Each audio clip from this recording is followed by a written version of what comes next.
Naranasan nyo na bang magpagawa ng bahay? Tapos majority ng gumagawa, pamilya mo o kamag-anak mo? Ganyan-ganyan yung storya ng bahay namin. Ang foreman yung ninong ko. Pagdating sa construction, siya lang talaga yung pinaka-professional sa grupo. Pero minsan may pagkakataon din na pinagdududahan ko.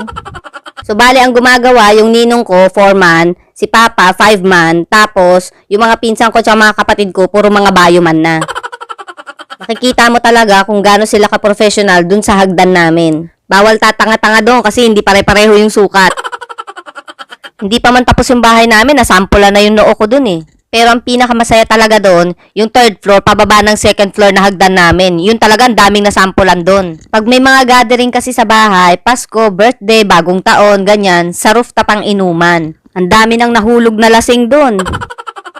Sabi ko nga one time, nagbiro ako, sabi ko lagyan ko ng banga doon sa dulo. Para pag may nahulog, talagang literal na pasok sa banga.